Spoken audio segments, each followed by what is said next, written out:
Butterfly Story is another story about butterflies. This one has a lot more information, so you're really going to have to listen, and I bet you'll learn some new things. All right. Butterfly Story. It's springtime in the pasture. Birds cheep and frogs croak by the stream. A butterfly flies with the breeze.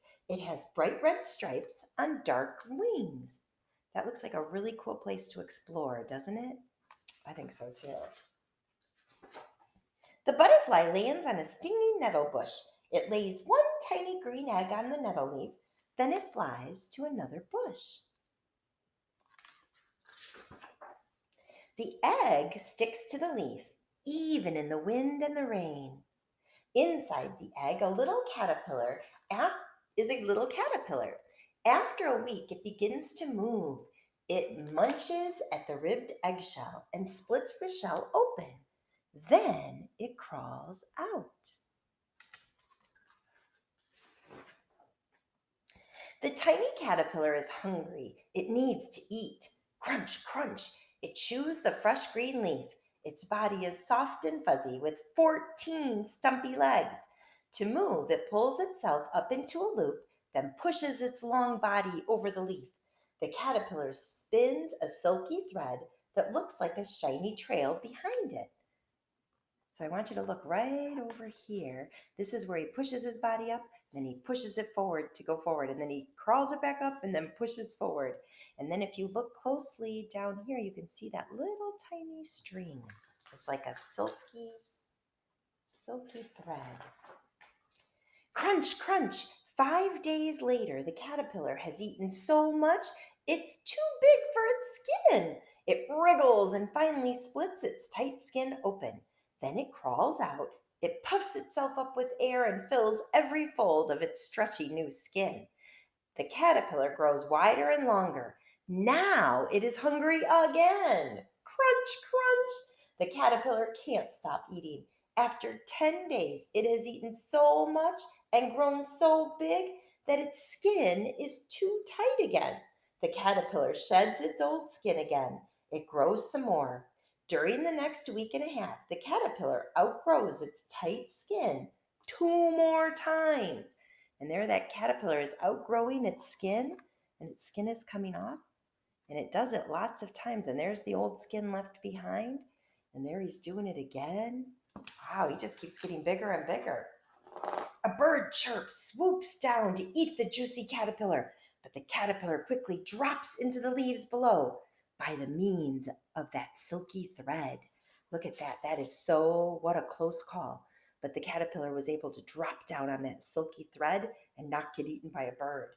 It uses its fine thread like a rescue rope to crawl back up when the bird is gone and it's safe to return. It can use that same thread as a rescue rope and climb back up to his leaf. When it is 3 weeks old, the caterpillar is full grown and about as big as your toe. Now the caterpillar stops eating. Deep in the branches of the nettle bush, the caterpillar weaves a small sticky bed on the back of a leaf. It clings to this bed with the back of its body and hangs with his head down. And there he is. He's starting to make something. I wonder what he's making. One last time, the caterpillar shakes itself and sheds its old skin. But this time, the caterpillar's new skin is different.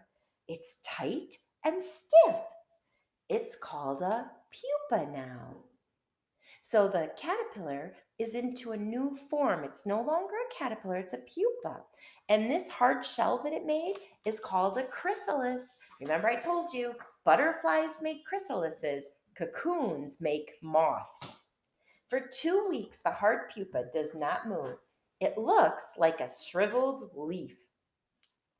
But the dull pupa case is a hiding place.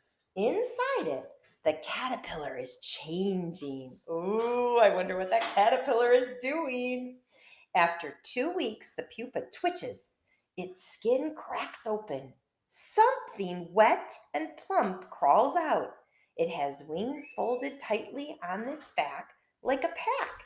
It takes its first breath and drops some waste.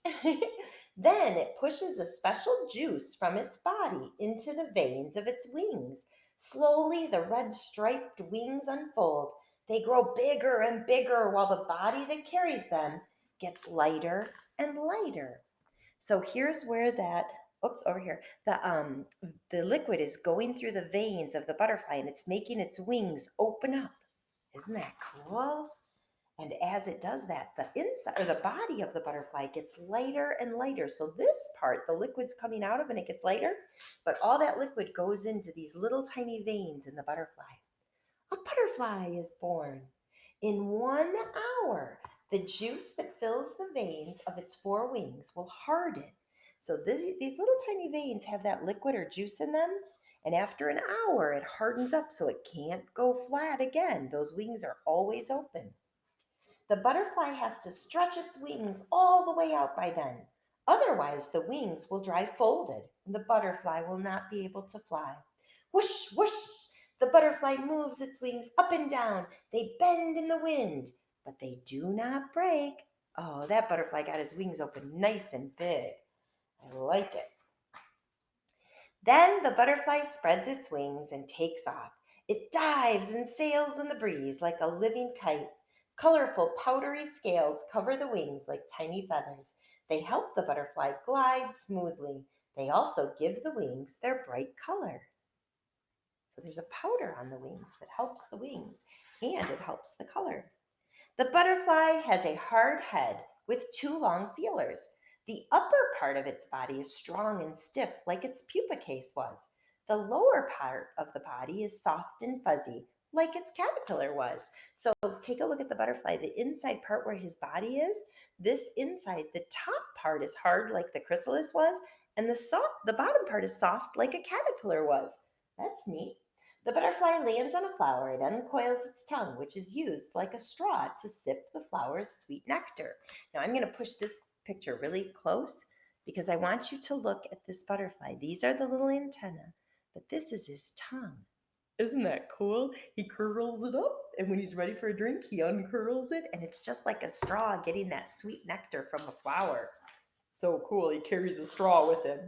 1 week has passed. The butterfly soars above the trees. Another red striped butterfly follows it. Late in the afternoon, the butterfly comes back to the stinging nettle bush. Carefully, it lays one green egg on the leaf. And guess what's going to happen next? That cycle of life is going. In the pasture, the birds chirp, the frogs croak, and the butterfly flies away with the breeze. And pretty soon, a new caterpillar will come out of the egg and make a new butterfly. Isn't that a great story? And very interesting. I learn a lot in this book. This is a good one. All right, have a great day. I'll talk to you later. Bye.